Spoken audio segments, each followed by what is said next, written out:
Hello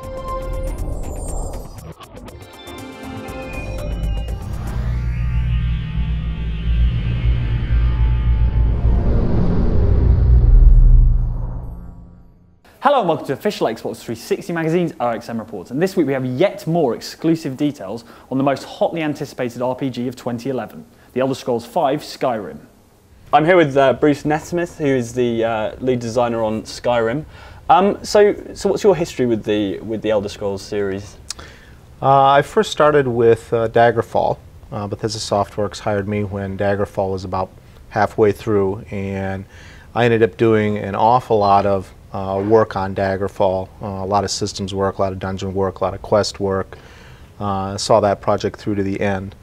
I did only a little bit on Morrowind, but came back again for Oblivion and was heavily involved in all of Oblivion. I shepherded the Thieves Guild quest line, did a lot of the systems work again. That's kind of my specialty, is the system side stuff. A lot of the creature balance and loot balance and stuff like that.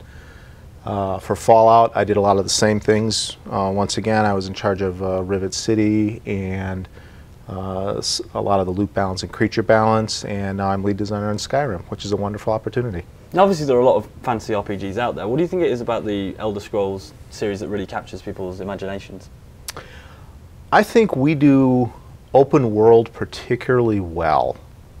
We've been doing it for a long time, so we really have polish that skill to a gleam, but we allow more opportunity for the player to go and do whatever he wants, whenever he wants, however he wants, more than any other game I can think of out there. It's a choice we make, and it has consequences, but I think that's the biggest appeal of the Elder Scrolls, really, is you can just do whatever you want and we do not get in your way.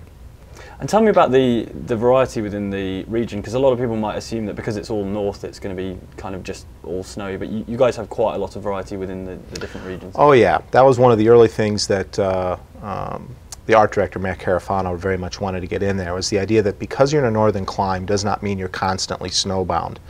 You know, you can go to a place like Iceland and it is not constantly under snow, you know, as well as any of the Scandinavian countries. So we have a variety of different forested regions. We have a variety of tundra and swamp areas which do not have any snow or ice on them. But if you go up into the mountains even a little bit, you start getting the snow and the ice. And there's a whole section of the map that is in the snowy area, so it feels like you've crossed the Arctic Circle, as it were, to get up there. So a lot of it's about having variety, constantly making sure that the player feels like he's entering some new area, so he has something cool to see that he hasn't seen before.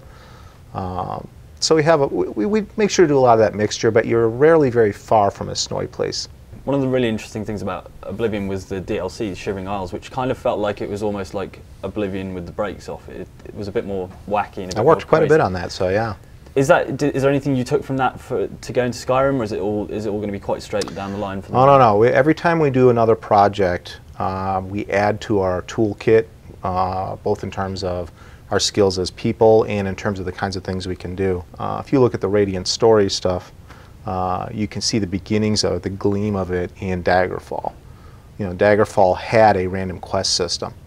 Now, it's a very old game. The technology was limited in terms of what you could do, so it didn't feel as good. It felt very much like random stories, but it was amazing for its time. That has continued to evolve as we move forward into here. So from Shivering Isles, we had, for example, cities. The city there, New Sheoth, felt much more organic than the cities in Oblivion. Well, we're never going back to that. We're going to continue to evolve. So the cities that you see now will look very much like their natural, real places. They won't be flat plains with buildings stuck on them like they were in Daggerfall. Well, that's a very old example.